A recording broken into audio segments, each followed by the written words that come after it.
Christopher Styles. Mm. So great to be with you again, buddy. Another Feels episode like of Feels like what? Feels like Team missing Spirit. time. It's been too long. Feels like missing time today. You're so excited you're jiggling the camera. Chris, You know, another today I am episode of excited. FSUFO, Reality Transformation. Mm. Forbidden Science. See, look, I just let it slip. I blew the opening. I gave away the episode title, but hey, listen, we're tired, right? We've done what? We've released 20 shows now on YouTube since January 1st.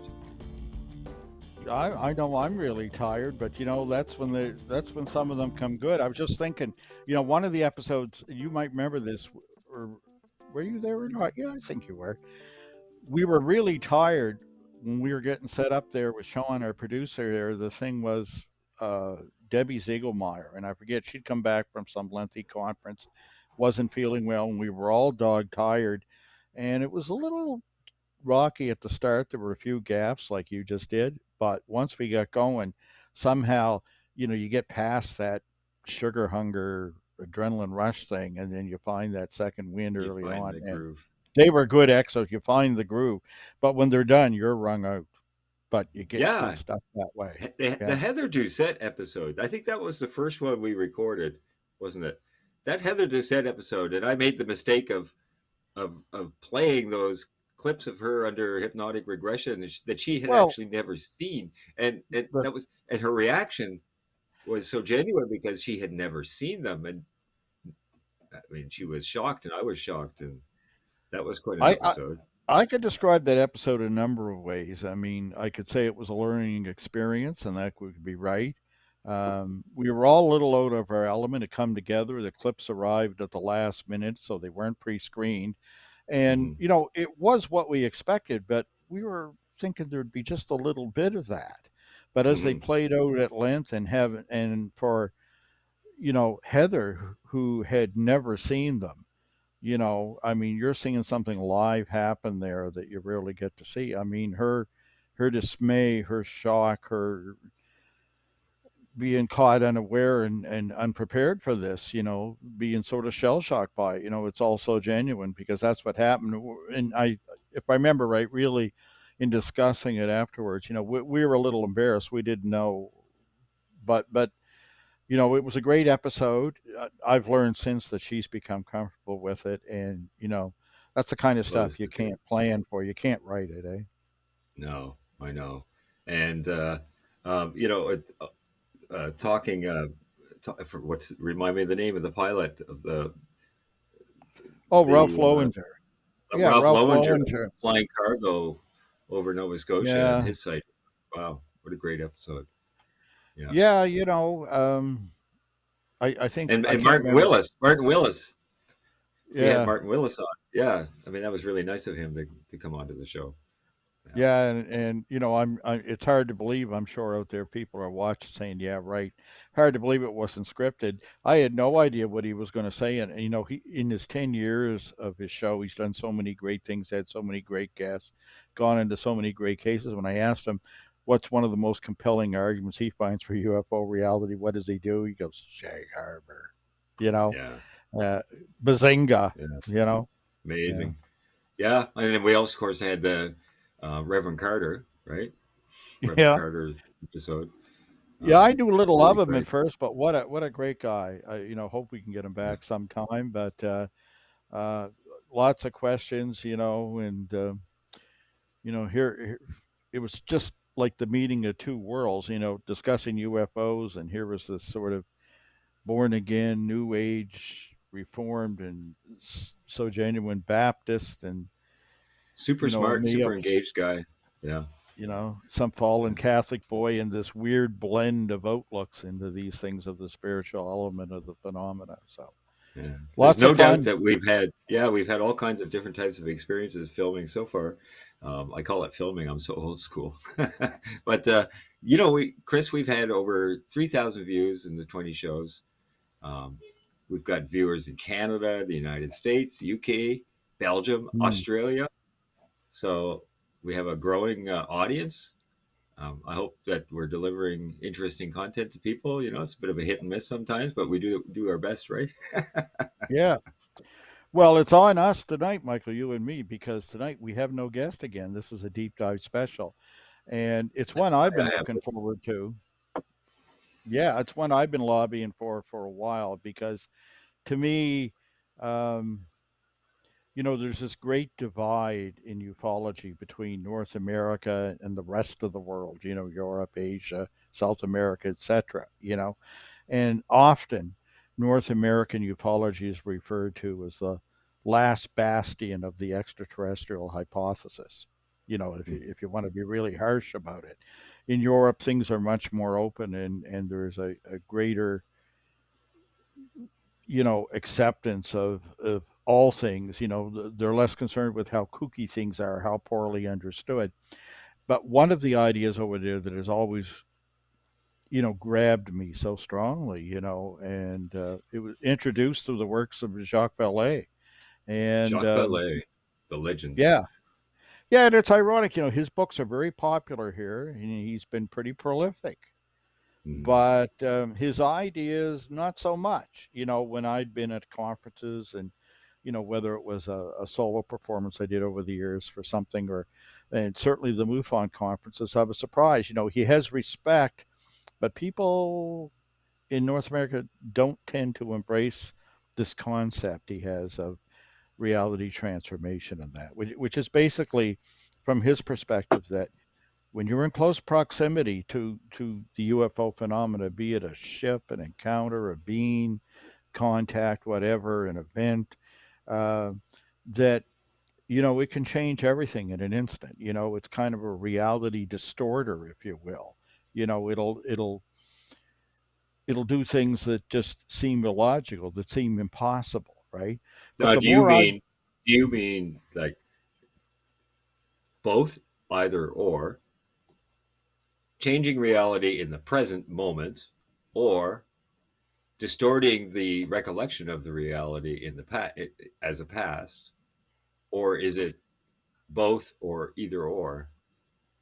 both, but most dramatically and more commonly, when I believe this is part of a UFO experience, what you're seeing is the present sensorium through the events, the vision, the hearing, the our perceptions are being controlled, are being directed, you know. Mhm. And often in Europe, they simply refer to this as the trickster, as if it's Mhm. kind of whatever. But I think there's a little more to it than that. And I spent a lot of time thinking about this.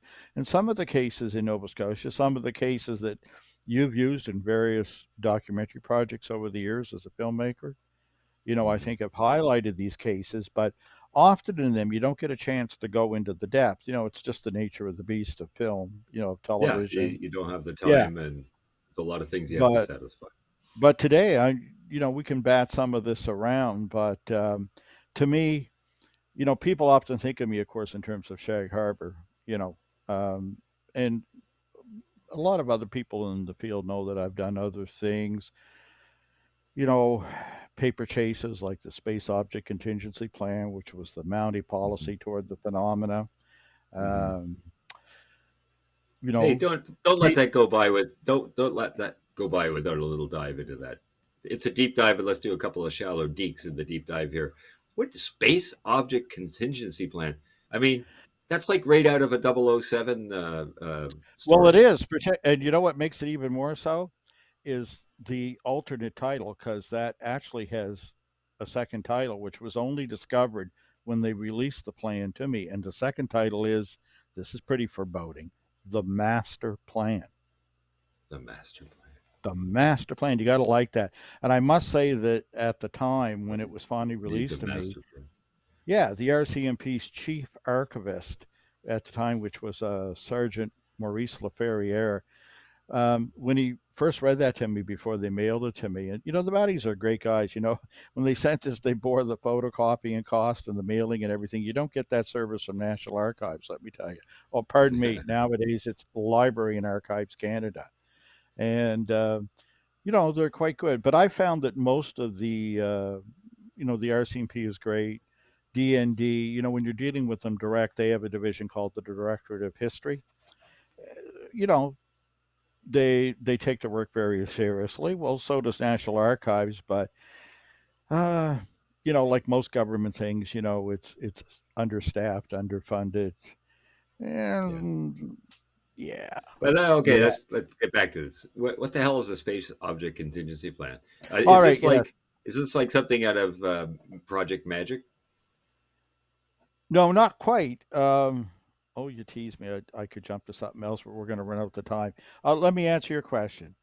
The master plan, originally known as the Space Object Contingency Plan, is the RCMP policy, or was the RCMP policy for a long time, and of what to do if something come down and crash to the Earth, be it a satellite, space junk that was a problem, or a vehicle of extraterrestrial origin, or something unknown that has to be dealt with. And you might say, well, why would they draft such a policy? Why would they have such a need? But there's a number of things in our history that, have been largely forgotten. And one of them, of course, was the crash of Cosmos 954 in the high Canadian Arctic. Hmm. And that was a Soviet nuclear satellite that came down, and in the hot and oh, just made an awful mess. There was contaminated nuclear material over, I think it was something like a 600 by 100-mile footprint in the high Wow. Arctic, and the Wow. U.S. helped us clean it up, right? But the thing is, there had to be a policy, because often in these communities, when people were walking around, coming out to see what happened and jumping on their snowmobile and going, there we go, Sean Sharp tonight. Yes, Cosmos 954. And it come down, it made a mess. We tried to bill the Soviet government $5 million. I don't know if they ever fessed up and paid. I doubt it. But it was quite the mess. And there's all kinds of stories of that. But that was one of the things that So they would revealed. employ the space object contingency plan in a situation like Yeah, that, but we don't know whether they employed a space object contingency plan in the Shag Harbor UFO incident. yes, we do. Yeah, yeah, we do actually. Um, Indirectly in a sense, but one of the officers at the info center on the Northwest Arm when we had that told me so, a Constable Richard, who I spoke with. Um, the thing was, you see, you have this policy. It's not something that when you went through your training in Regina that you received any direct training for, but the manual and how it's employed and the reference to it was at the headquarters, of course, in Ottawa and in Regina.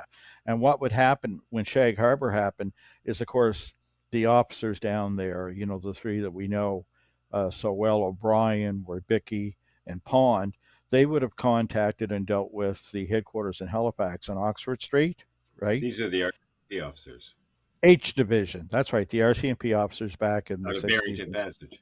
Yes. And they would ask them, and Halifax, if they didn't have a copy, would confer with Ottawa and Regina, and they would figure out, what the thing, what to do is. Like this, that's what this document was all about. And the kind of things that it would tell you would be like, who's in charge on the scene. And basically, like, since the first point of contact would be the RCMP, they would be in charge until Canadian Armed Forces arrived. And they would be the lead agency from there. But there's a lot of provisions for the U.S. in it. And some of them are a little startling. Like it says that, for example, that any bona fide U.S. intelligence official can be taken wherever upon request and demand an RCMP escort without question. You Hmm. know, these kind of things are in there. But the point is, as long as it's on Canadian soil, like Shag Harbor was, like Cosmos 954 was, right? Is Hmm. the point of it is this is the procedure, and it determines who is ultimately in charge. On our soil, it was it. And let me tell you, through Cosmos 954, there was plenty of arguments between the U.S. and us as to um, how much you should release to the media. And by the way, that plan inside includes scripts of how to deal with the media. It was that kind of detail in it, right? Right. Why is that not And surprising? And you Why is know, that not surprising?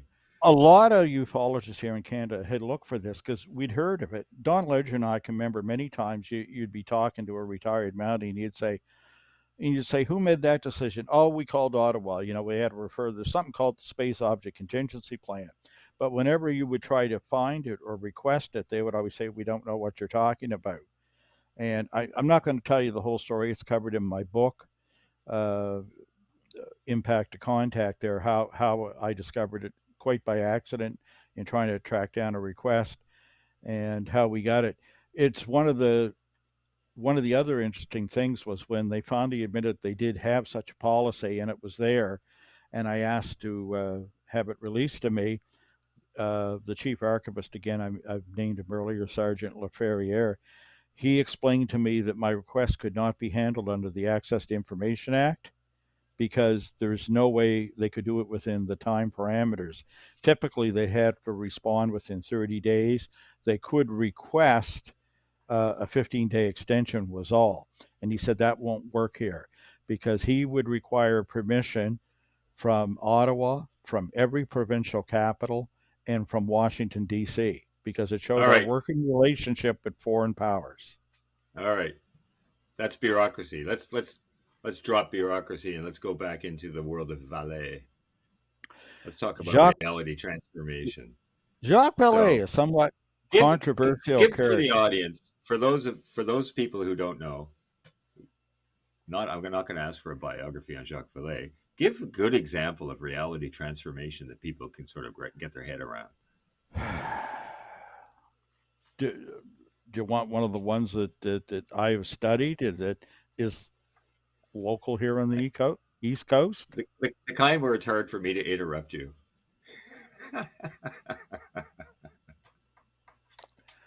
Oh, Go I don't ahead, know. just pick it. What's a good example of reality transformation in your estimation? Okay.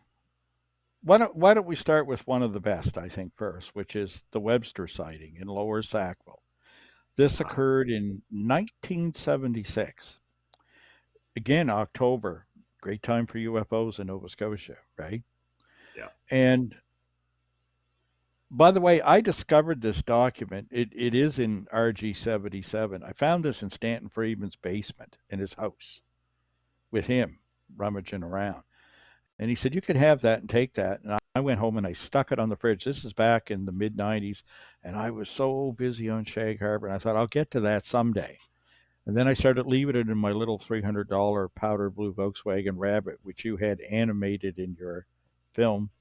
Um, which one was it? Cover, Covering that very story, Northern Lights, the Canadian UFO Northern experience. Lights. Also, That's the right. Cosmos 954 story was covered in Northern Lights. There it is, right Yeah, there. that great two Folks, if hour those of doc. you, if you want to get a little more detail on this, a little vibe, a little feel of what's going on in these stories, see if you can find Northern Lights someplace online. I'm pretty sure it's available on YouTube somehow. Maybe. Anyway, yes. So I had this document, and it was about this great UFO sighting, and there was some people in 76 that lived there in Sackville, and they called the RCMP detachment in nearby Bedford. And this would have been near midnight in October of 1976. And Mrs. Webster called, Mrs. Percy Webster, and said, um, there's a UFO over my house, and I'm not feeling good about it. It seems to be over time getting closer. We've been watching it for a while. Could you please send an officer to the house? And they dispatched a Constable Ferrand was his name, a young fellow, probably from Quebec, I imagine, due to the name. And when he arrived at the house, he knocks on the door, and Mrs. Webster answers the door. And he says, would you like to step outside with me and look up? He says, you called to say you have a UFO, but I believe there are three over your house. And what they're seeing is three kind of lozenge shaped objects. The description, in a way, they look a little like the Eagle vehicles in that fictional series, Space 1999. You know, Hmm. there's kind of three sections to them. However, the middle section looks like a tea strainer. You can see into it, and there's a green light moving around. Anyway, these things are sitting silent at what the officer estimated to be about 500 feet over the home. They're watching this for some time. He goes to his cruiser and radios other cars that are in the distance, and they can see it from other points, in Sackville, other sets of Mhm. hills and whatever. He contacts Halifax International, as it was known then, and they're not painting anything on the radar, and he contacts Shearwater. So he watches it. He stays at the residence for 2 hours. She brings him coffee. They stand on the lawn and keep looking. And she describes and relates to the officer how it looked earlier in the evening and whatever. After 2 hours, he tells them, well, I've got other duties and I got to go. If they get closer, you feel threatened, you can always call us back. So he writes up this great little nifty 1 page report. And all this is kind of neat because, it's not often that, a police force responds to these things, although the RCMP tends to, because they treat Mhm. these just like any other complaint. And that's what I love about these at the top of the form, which is known as an HQ 400Q5 or UFO form. It actually says complaint of UFO. How Yeah. cool is that? Well, in other countries, you know what I mean? Like if you were in Maine and you called the local sheriff and he probably wouldn't come. And if he does come, he'll go, yeah, well, I wouldn't know what to do with that. Have a good night and leave. That's the end of it. But the Yeah. RCMP, it's public money. It's spent, they have their training. There's a standard. Like I say, it's a unique police force. So anyway, he Yeah, writes they up this write they nifty. write stuff down. Yes, and they're trained. Don't express an opinion, just write what you see. Although Mhm. Constable Ferrand actually violated that at the very end, as we'll see. But anyway, he writes this 1 page report, and you're reading it and thinking, my God, it's so detailed, and it's there the whole time, and the Mounties see it, and other Mounties, and there's no radar. And I thought, someday I'm just going to go to this woman's house unannounced and knock on her door and hope she's still there. And that did happen. And basically, when I re interviewed her, she invited me into the home. Her husband had passed away since this had happened. And remember, this is 19, what would it have been? 93 when I'm interviewing her, 94, somewhere around there. So, some time had elapsed. She basically told me what was in the report without any kind of embellishment or whatever. And I'd asked her, have you ever seen anything else? Oh, well, we kept watching the sky for some time afterwards, but not really. A couple times we thought we did, but it was a satellite or whatever. So I said, at the end of the report, I said, it mentions your neighbors, Mr. and Mrs. Robert Bedford. I said, I'd like to talk to them. And Mrs. Webster once she says, "Oh, I don't think that'll do you much good." She said, "We don't much mix with the neighbors." She goes, but she goes, "They're a very religious couple, and uh, I don't think they want to say anything about this." I said, "Well, thank you for the warning, but in the interest of completeness and the kind of job I do," I said, "I'll check them out." She goes, "Well, actually, I think they're away on vacation." So, of course, when I left, I thanked Mrs. Webster for the coffee and the tea and all the answers and meeting her adult children at the time. I left and I tried the neighbors, and just as Mrs. Webster had warned me, there was nobody home. Well, I kept the number on my fridge with a little fridge magnet, and every now and then I'd call it up, and dial the number, and there was no answer for some weeks. But one day a gentleman answered the phone, and I said, "Would this be Mr. Robert Bedford?" "Yeah, that's me," he goes. And I said, "Well," I explained who I am and why I'm looking for him. He goes, "Whoa, fella, I'm going to stop you right there." He said, "You're looking for what?" He said, "I never saw a UFO." So he goes, "I don't know who told you." I said, "Well, your neighbors, the Websters." And he says, "Oh, well, the Websters could see anything." Well, I said, maybe so, but I said there were RCMP officer who showed up on the scene and he saw it too. And other officers watched this from other locations nearby. So there would appear to be something to it. And he said, "Yeah, well," he said, "when was this again?" And I said, "It was in October of 1976. He said, "I don't even think we lived here then." "Oh," I said, "really?" And I said, that's very strange." And then I hear him holler for his wife, and I can hear her voice coming up the hall. He's on a landline, and I can hear the wife quite clearly saying, "Who is it, dear? Who is it?" "Oh," he goes, "it's the Websters. They saw a UFO or something back in '76." He goes, "When did we move down from Ontario?" She said, "We come down that summer." Well, he says he starts telling me, I guess I was there. He said, but no, he says, I can't help you. I don't remember that. And then right after he just about to hang up the phone, I hear the wife say, Dear, you remember that was the night. That was the night. And then I can hear his hand cover the phone. And, there's sort of silence. And I'm thinking, well, what happens now? Does he hang up? But he comes back on the phone and he's got kind of a different tone to his voice. And he says, I'm sorry, he says, I don't mean to be misleading, he said, and I shouldn't have spoke that way about the neighbors. He said, we're Christians. I didn't tell him I've been warned of that, but he said, we don't much get along with the neighbors, and I didn't tell him I've been warned of that either. But he said, I know what you're talking about now. I said, so you did see? No, he says, I didn't see anything. Well, I said, I, can you explain that? Because I'm getting kind of confused here because I've told you what your neighbor's seen and the RCMP officer. And he's like, well, he said, I know what the wife's talking about now. He goes, and I'm not too proud of this, he said, but I'll tell you, he said, we were hiding under the bed. Hmm. Now think about that. I said, you're hiding under the bed. I said, from what? I said, you didn't see anything. He said, from the noise. Now, remember I said they were standing on the front lawn, the RCMP officer and the Webster family, watching this thing hover over with no noise. Right. It was silent. I said, noise. He said, I thought the house was going to come apart. It was just like an earthquake. This is the Hmm. next door neighbor right next to their house in Sackville. And I said, well, he said, yeah. He said, and I didn't know what it was. He says, I knew it was something not from here. I said, but you never looked? Oh, God, no. He says, we were under the bed. He says, I just wanted it to end. And he says, I know what these things sound like. He said, I fly in Sea Kings and Labradors all the time. He says, I'm a naval architect. Ironically, it turned out he designed some of the buildings at the Shelburne base. Hmm.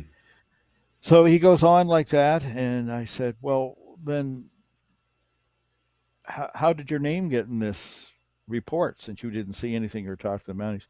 Well, he said that's the weirdest part of the whole thing. He said this din of noise, this roar, this shaking continued, and then all of a sudden, just like you flipped a switch, and he snapped his fingers. He said it ended, and I heard a knock at the door.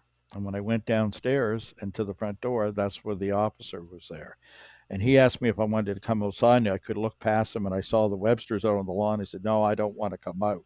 So he never did go out to He see, never did but go out to see. he just agreed that they knew something was there, and their names were added to the RCMP report.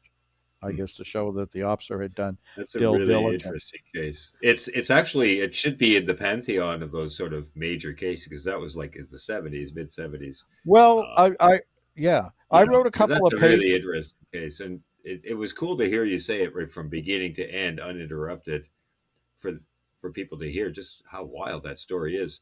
Here's a It question is. that just struck me, Chris. Hmm. Could it be you're citing that as an example of reality transformation, but could it actually be that of course they never saw the object because the object was doing something to their house structurally that Hmm. maybe wasn't heard from outside but was felt in the actual structure, the floors, the walls, Yeah, but to me, things. the key feature here, what because I don't know if that was reality or illusion, of course, right? Mm-hmm. Here's the point why I deem that a genuine case of RT of reality transformation. First of all, back after looking at that in a couple of other cases, I deduce that this was the feature of some because I'd seen it in lesser forms in other sightings and encounters that I'd had described to me. But this one was very striking because, like, the first question is, how could this be? Because, first of all, the case was so pure. Nobody here contacted me. Nobody ever went to the media. Nobody was looking for attention, right? Mm-hmm. These two neighbors did not like each other at all.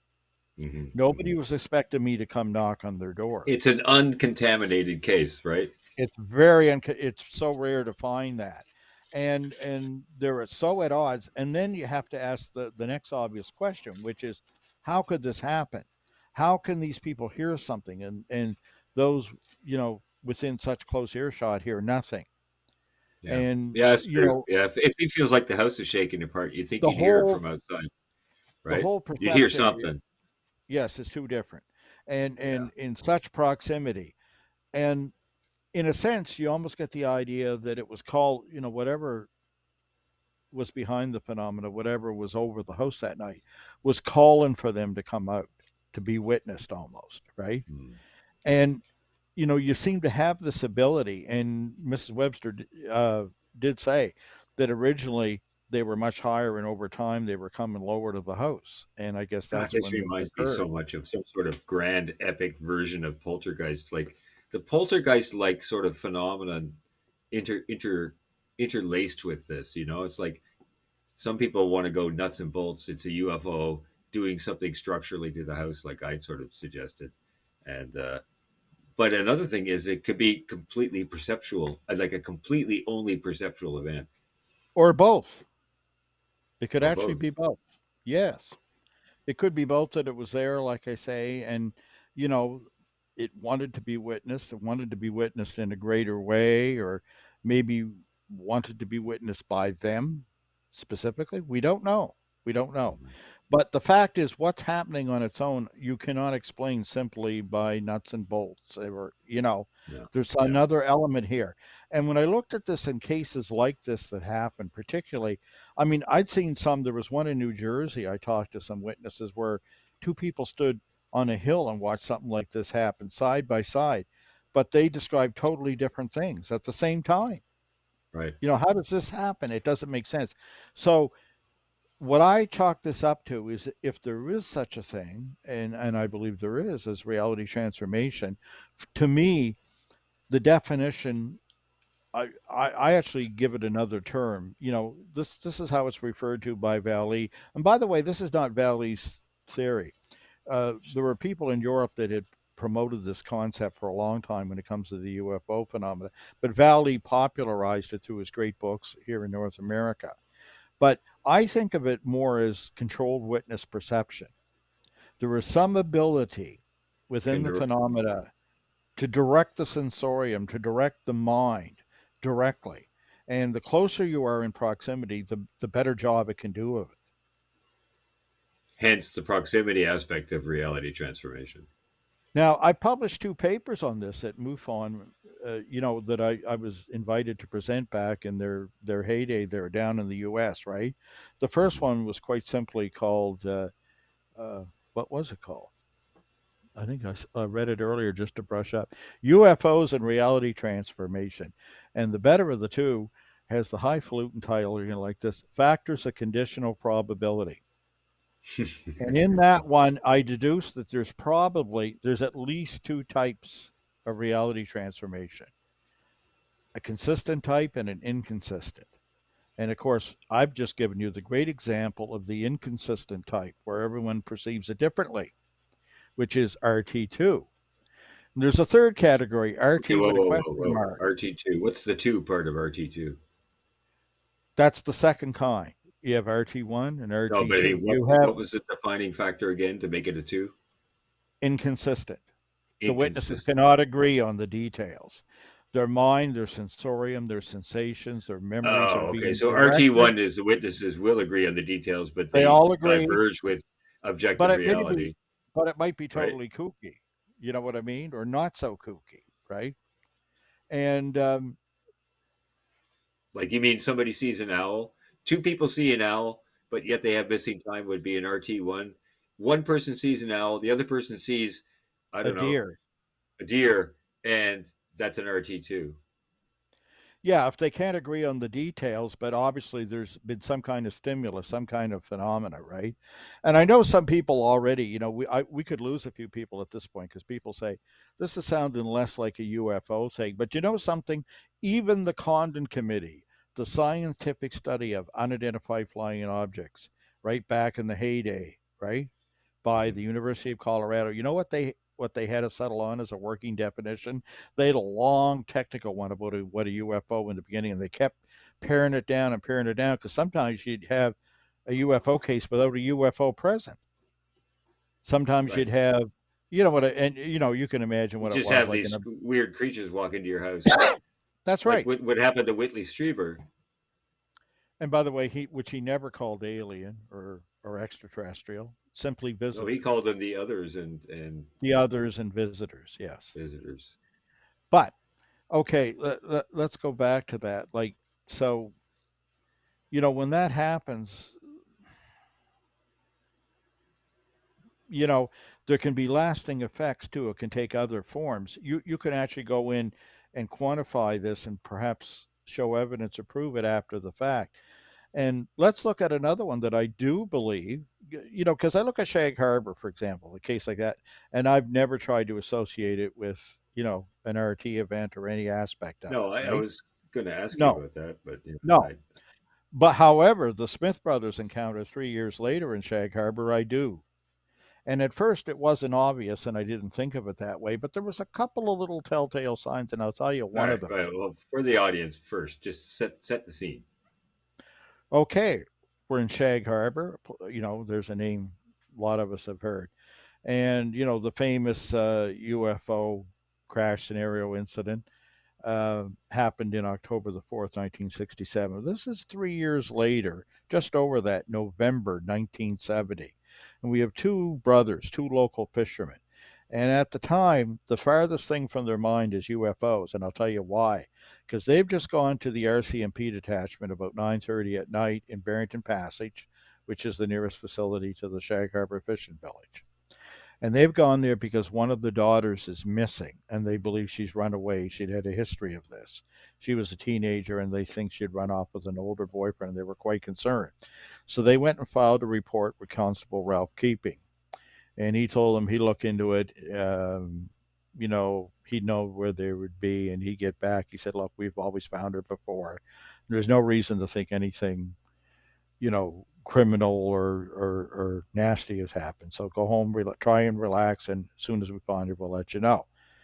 So the two men leave and they're driving back to the fishing village. And in fact, in the car, they admit that they're looking at deer sign and thinking, deer season's coming up and maybe beyond. And they're seeing signs of this. As they come around the corner in a highway where there are no homes, no, just softwood forest right up to the side of the road, it's foggy out. And as they come around a bend up ahead, one of the brothers thinks he sees a little orange light, and he starts to point it out to, the two brothers were Eugene and Lawrence Smith. And Gene tries to say, "Lawrence, look at that. What's that up there?" And as he points it out, suddenly 7 lights light up. And the first thing that the brothers think is what they're seeing is that a tractor trailer may have jackknifed and flipped over on its side on the highway, and that they're seeing the running lights.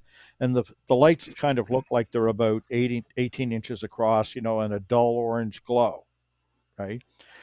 And here's the first thing that, because I've heard this so often here in Nova Scotia, is that in the RCMP report, and years later when I got to interview the men, when they describe this light, they always say, and it's right in the report, that it glowed a dull orange, although it was. They also describe it as bright, yet it gave off no light. It did not Right, illuminate anything that it was near.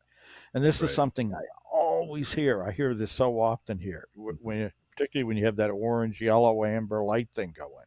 The light Mm-hmm. does not illuminate anything, and it can be described as quite bright. So, when I hear that, my feelers go up and I think, but that on its own, is not definitive. Anyway, what happens is they see this. Of course, Lawrence hits the brakes so he doesn't collide with what he believes is his trailer laying across the road. And when he does, the truck comes to a stop and it stalls. And they're looking at it and they suddenly realize they can feel a pressure on their chest, like they're being held in place. And this goes on for about 30 seconds. And all of a sudden, the lights disappear and they realize they're gone and there is no tractor trailer or anything. They turn their vehicle around and go right back to the detachment in Barrington Passage and report this. Ralph Keeping follows the men back to where it was, and they point out he's quite concerned because he knows the brothers quite well, especially Lawrence, which even in the report he admits is a personal friend. They've used his boat for search and rescue when the Coast Guard wasn't near. Um, he's been with them when there's been family tragedies like the death of a son in his arms and things, and he knows, you know, how to judge his character, and he cannot understand, even when they tell him about these unusual lights, why they are as upset as they are, and they are very upset. In fact, they state to keeping that for the rest of their lives they will never drive through that spot on Highway 3, that they'll take what's known as the Bear Point Road, which would add 6 kilometers to their drive every day. And as far as I can tell, they did that to avoid going through that site. And they said it made them nauseous to be there and whatever. Hmm. Keeping, by the way, in the report thinks that there might be 10 minutes of missing time, but didn't try that hard to confirm it. What's interesting about this is he tells them to go home and forget. By the way, of course, the daughter's found and she was fine. But the Right. next morning, Ralph Keeping is in his detachment and he receives a call from the base at Canadian Forces Station Barrington at Backrow, Nova Scotia. And the commanding officer, which is Calvin Rushton, calls him and asks if he had any UFO reports the previous night. This doesn't happen every day. No. And Ralph Keeping says, well, maybe. He says, I'm not sure I'd call it that. We have two fellows I know rather well that claim they saw lights appear in front of their vehicle and block their way on the highway, and they felt some strange sensations. Then he describes them to him. He goes, well, that's very interesting because we had the same thing happen here at the gates to the base. Mm. I have a corporal that was leaving, Timothy Nielsen. He saw the same thing. In fact, he wouldn't leave the base and stayed all night so I could debrief him in the morning. And he's extremely shook up over it.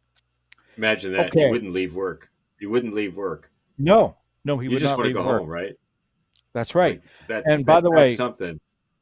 the same experience 20 miles away at exactly the same time. Hmm. 20 miles away. And these were at the gate. Okay. The And same there were time. two other witnesses in the car with him. But he sent them home, the girlfriend and her mother, and said, I have to stay and talk to my CO. And when Rushton came in the morning, and I interviewed him face to face in his home, Don Ledger and I did, and he said, man, he was shook up. He was never the same after this. This is the other marker. The first thing I thought is this orange light and this light that doesn't give off any illumination, a common feature. The next thing Yeah, that's a is weird thing. it's a sighting that, it's not like the mothership landing in front of you or being taken, Michael, right? But at the same time, these people, you could almost say it's an overreaction for the description of the sighting, which implies more. Okay. Well, it implies that there's something that's you can't describe in Now, language that happens. unlike the Webster sighting, the both men and everybody else involved, in fact, Timothy Nielsen, 20 miles away, all experienced the same thing exactly. Okay. Hmm. But here's the corker. The next day after that, again, um, Ralph Keeping picks up Lawrence Smith and takes him for a drive in the car and says, Lawrence, I got an idea. It's going to be kind of kooky, but just bear with me. And he gets him to lay down in the back of the cruiser and they cover Lawrence with a blanket. And this is brilliant, goes for a drive and starts going up and down side roads and make as confusing a route as possible. And whenever he was getting anywhere near or approached the site where they'd had the experience, Lawrence would start to freak right out. He Wow. could sense that he was there. So Wow. I deem that an RT1. Okay, Chris, that's that's an amazing story. It is. That's really incredible. And then, of course, it is true. And I interviewed Lawrence Smith for the Shag Harbor UFO incident, the film that you and Yes, I did back in 1999. And I remember during that interview, we touched on that subject, and he got quite emotional. And of course, sure. we did work it into the show. It didn't make any sense, and there wasn't any use exploiting his emotional, intensity. When So we first met, I know him and what you I, mean. Yeah. Well, sorry, let me just finish my thought. But go right he ahead. had been haunted by poltergeist activities for the rest of his Yes, life. that's right. What's up with That's right. that? I don't know, but that often comes up. And you know what? Before we're all done here, but I've got one other story to tell you before. I'm going to tell you something similar that I personally experienced in 2018 that's Right on. almost as wacky. But we'll get to that. But you got another one to get to. But let me tell you this about Lawrence. When I first met him, Here's how impactful it was to him. It was many years later because it happened in 70, 93. So 23 years later, when we finally met face to face, right, Mhm. in the home. And it was very hard to get him to open the word, and to say a word, and I had to talk for about an hour and a half to get him to open up and say anything. And when he finally spoke, his first thing was, "You're not from the government, are you?" And I said, "No." Uh, uh, and I looked and I thought, why does he think that? I was actually dressed in black and had a black suit coat on at the time. I said, no. I said, you caught me at an odd time. I was doing a bit of television before I came down, and I'm glad I finally found you. And then he said, do you know what happened to me? And the way he looked at me and the tone of his voice when he said it, it really struck a nerve in me. I looked at him. Not that I would ever do this. I take this subject and the people that want to share these experiences, and he was finally opening up so seriously. But he looked at me and he said, "Do you know what happened to me?" And I said, "No, I don't." He says, "Do you think it happened to you?" I said, "No, I don't." I said, "Others have suggested it, but I do not think that. I have no sense of it, at least not then." And then he says, before that night, he goes, I've had a lot of things happen in my life. I used to be a person of faith. He goes, there was my life before that night, and there's been my life since. And you know what I knew right away? Everything I'd ever been told by people in authority, by religion, by anything is a lie. Mhm. You think about how Says a lot. impactful that is, right? And yet some people would go, oh, I want to look at this abduction case. I want to see one with military confirmation. They go, it's just a few lights on the road and the fog, not to Lawrence Smith, not to the people that live in that community, not to No. Timothy Nielsen. Right. Mm. Total transformation.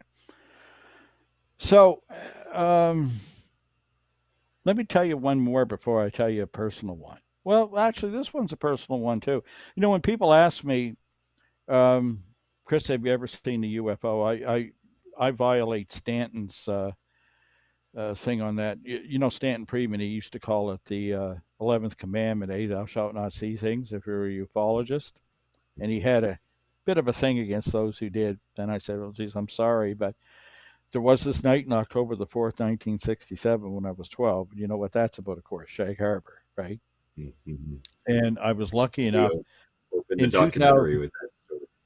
Yes, and I was lucky enough. I never thought I'd have the second chance in 2018 to have a great sighting. And we're going to speak about that in a little bit. But in between that, and when people ask me, I tend to say two, but there was actually a third experience. Not quite as great. And I know you've heard it personally before. It may not be as sharp, it'll come back to you. But this was in the year 2001. And I can't remember if it was the 1st or 2nd of August or the 2nd or 3rd. It was a weekend. It was like Natal Day weekend in Dartmouth then, as we Mhm. call it here. The civic holiday, right? Mhm. And it was a really hot weekend. You don't come to think of it like 2018.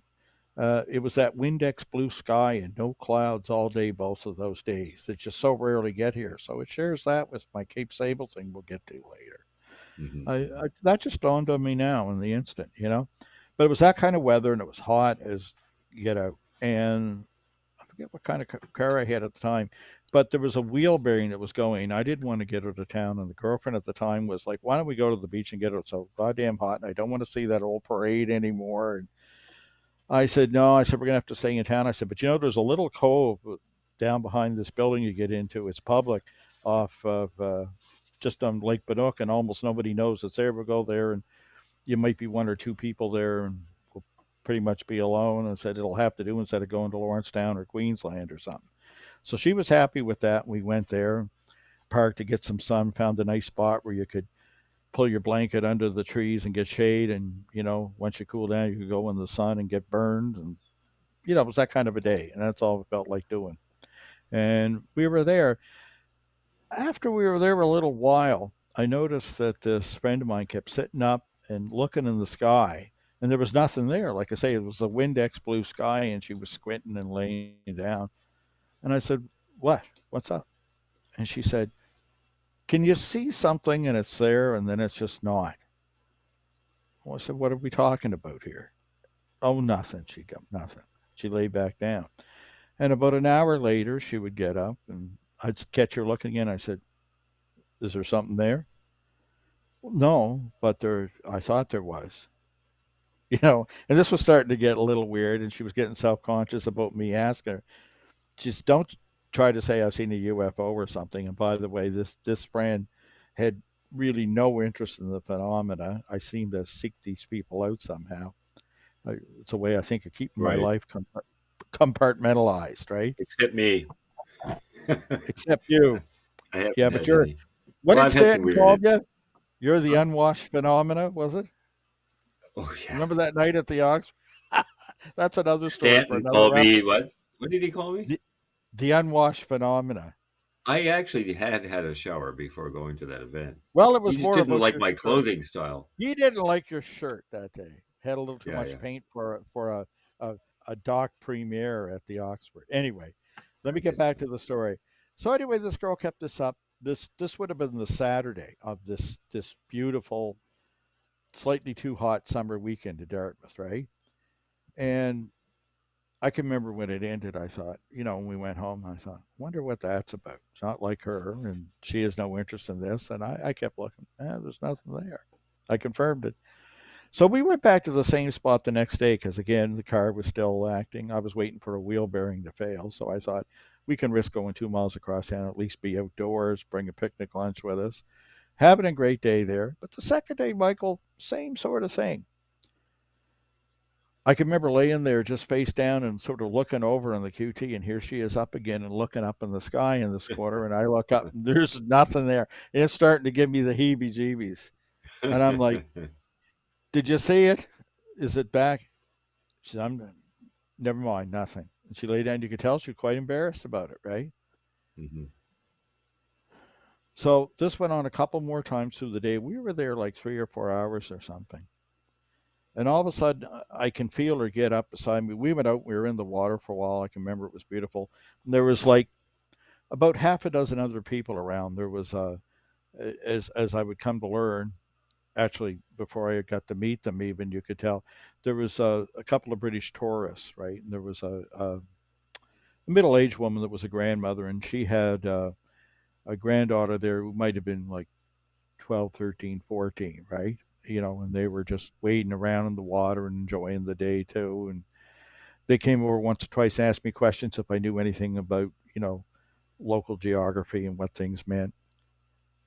And there was a fellow there who kept talking on one of the old, I think it was like the StarTAC phones. You remember them, the early flip phones? Mhm, mhm. And he seemed to be doing business, and he was in like just a dress business shirt and a tie, and he had some dress At the pants beach. on at the beach. Yes, and I remember thinking, "What are you doing here?" And there wasn't enough people around. It Maybe he was wasn't a like man in we, black, Chris. yeah, something like that. Anyway, I looked at him and thought, "What's his game? Why? Oh my God, sit down and enjoy yourself, or whatever." So this is going on. We're near the end of the second day, and I said, no, just back off. Do not ask her anymore. And all of a sudden, I hear her sit up rather quickly and look up. And I look at her, and I can feel this rigidity in her body, like she's right beside me. And I look up to see, and she just says this time, "What's that?" And when I look up, there's something that I could best describe as a 2D, a flat yellow amoeba working its way across the sky. Wow. Yeah. Now, upon seeing this, she just stays seated in this position, like pulling up her knees and sitting bolt upright and staring up at it. And but when I heard the tone in her voice before I looked, I knew I would see something. I wasn't sure what. And when I look up, here's this yellow, and not shaded, just flat yellow. It looked like this crude drawing, and it's moving like an amoeba going across the sky. And it was moving from what would have So, been. so you're giving it a characteristic of a biological sort of characteristic. Is that what you're saying when you say amoeba? Yeah. Well, yeah, no, that's just to describe the formlessness of it. but it was, changing shape, kind of almost like reaching out with, what do they call them, pseudopods. Right. It's how Right. the amoeba does movement, but it's Mhm. getting across the sky this way somehow rather quickly. At what Now, altitude? Low altitude? High it, altitude? I would say high altitude. It was, Hmm. it's So hard it'd to be tell. big. It was big, yeah. Hard to assess because it was so featureless, Mhm. you know, and there was so little haze in the air, you couldn't use a contrast medium to get an estimate like I've done in the past, right? Anyway, it's working its way across the sky, and here's the thing. First thing I noticed, the friend who's with me, she just sits bolt upright, staring, like kind of like with this puzzled look, right?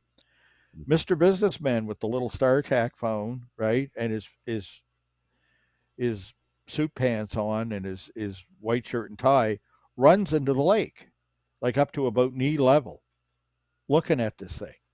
The grandmother walks out. There was a little sort of half wharf remnant there, and the young girl that was in the bathing suit runs quite a ways out into the water, looking at this thing, because at the angle it was moving at, and with the softwood around us, it was about to be lost behind the tree line.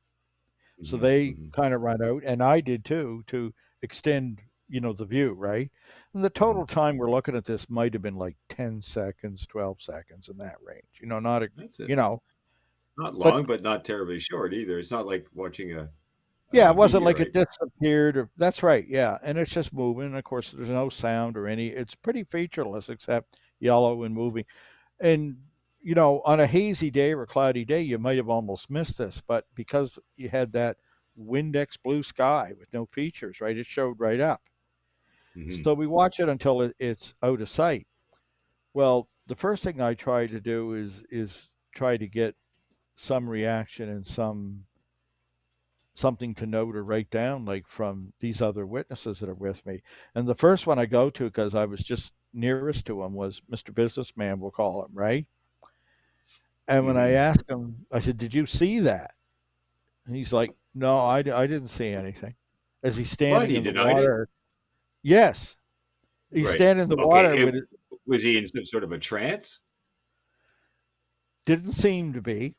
And I kept trying to ask him. I said, "Well, why'd you run into the water?" And he seemed quite perturbed with me for asking, right?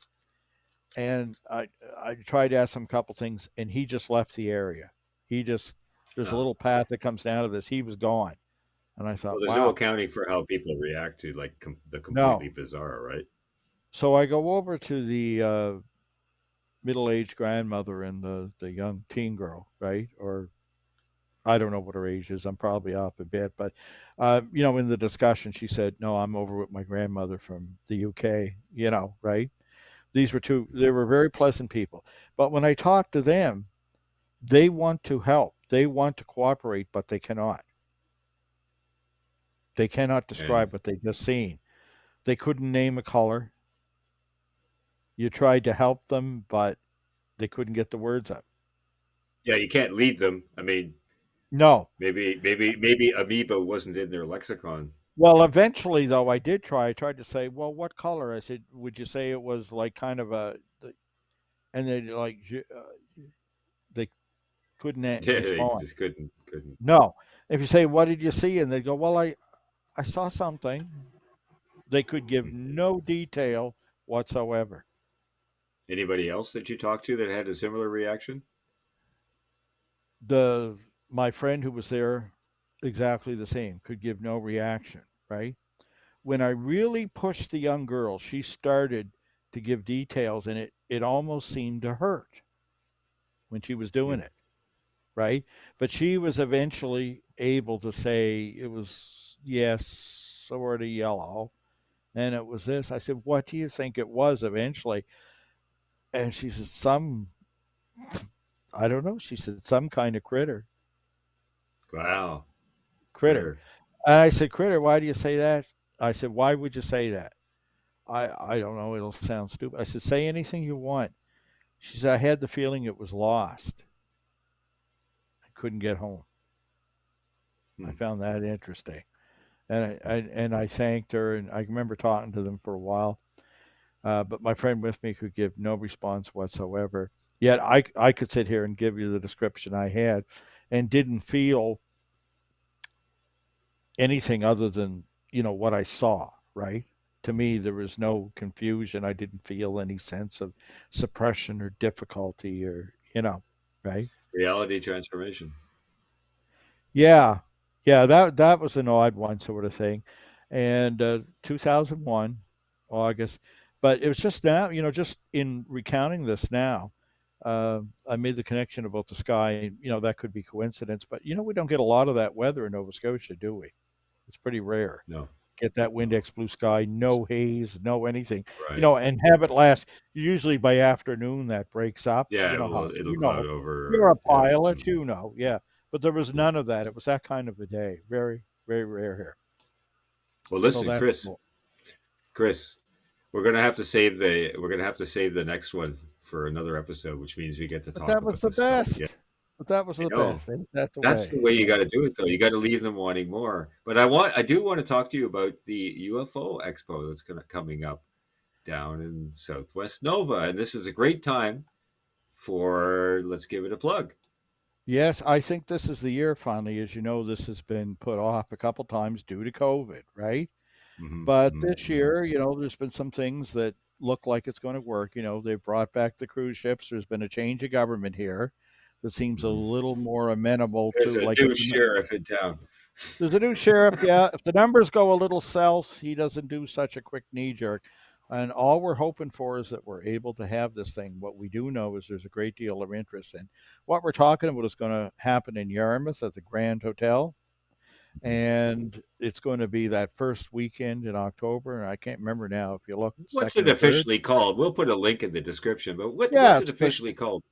the Shag Harbor UFO Expo, and if you just add .com to that, you'll get the website with all the latest details. Shag What Harbor kind of UFO. luminary and There it is up lumin there, thanks to our producer.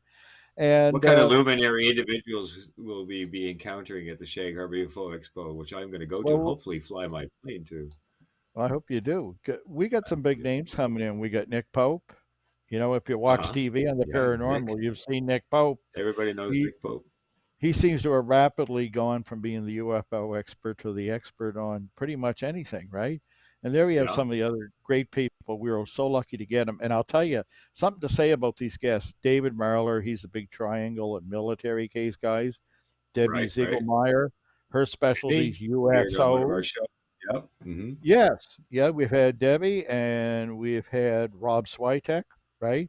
Who's Ryan expert on. Sprague. Yeah, we haven't had Ryan yet, but we're trying to line him No, up. but he's And of showing course, up. Yeah. that other guy. Yeah. Um, yeah, We Ryan have is had very Rob. Yeah. popular. In fact, in the little museum in Shag Harbor, they sell more of his books than mine. Oh my! But there it is. It's the truth. But no, these are all well-known names. Rob Switek. He was to be my project manager if I had not canceled the money I'd applied for to the Fund for UFO Research when we finally did the dive and sightings paid for it, right? And Henry Right. Right. Winkler and all that jazz. But Debbie Ziegelmeyer, her and I have met. We know one another quite well now. I was talking to her the other day. She Great has a torn folks. rotator cuff. Anyway, if you come, you get. Here's the unique thing about this, unlike Roswell or somewhere else. You're going to meet the experts. You're going to meet some of the witnesses that were there for Shag Harbor and other great Atlantic cases. We're actually Meet going to pick Lori one up. Wickens. Meet Lori Wickens. You won't forget that. You might meet him on There, FSUFO too. yeah, in an Hopefully. upcoming episode. I'm working on that one. But the thing is, here's the other thing. We're going to put you on a bus on day 2. We can't take you back in time, but we can still take you there. We're going to take you to the location of the Shag Harbor impact site, or as close as we can get without you getting wet. We're going to go where the big 2018 sighting was with great video footage. Oh man. And on Cape Sable Island, yeah. So, With an you're going to meet original the expert. witness, with Lori Wickens, the original witness. Back in the day when I did the Shag Harbor UFO incident, we did what was it 2003 convention we did there in Dartmouth. Yeah, Um, we had this great dinner, community yes, dinner. Do yes. you guys have a dinner planned? No, but we got so many other things planned. That Well, might there's lots pop of up great yet. food around there anyway. Yeah. Listen, besides these speakers and their presentations, right? we have this thing the last few years that's really caught on there. We have a trivia night where you win prizes, and this year I think it's going to be one of those commemorative coins about the Shag Harbor crash. Right. And they're sold out. You can't just buy them anywhere No, anymore. no, no. They're a And rare commodity. that'll be the prize, and it's a fun thing. It was something I it was a bit of a novelty, but it's really caught on. But here's the other Listen, thing we listen. think that Oh, look, uh, we're both at cross purposes. All right, get your thing in, and then I got to slide into another practical other question about that. other guests are coming. We think are going to be there beyond the Oh, speaker really? list, such as Ralph Lowinger, the pilot, will be Right? coming back. We Okay. think. They'll be there as participants, right? Debbie Ziegelmeyer, we're going to get her a wetsuit and she's going to dive because she is a MUFON state director and a diver. And we're going to go down and see what's still floating around on the bottom in Shag Harbor and Shelburne, maybe. So there's going to be these other activities that are going to be tagged on to everything that's on the site now. So, it's a be there a square thing. We're already got good ticket sales from the U.S. Yeah. and Speaking of which, uh, what are there still availabilities for those who want to book? Oh, we're 6 months out, but they're going fast. We have not been pushing our advertising lately, so I wouldn't wait too long. But tickets are still available, and Remind us again. What's the email or the website address that they can go to get tickets? Shag All Harbor UFO Expo.com. You can Google it up.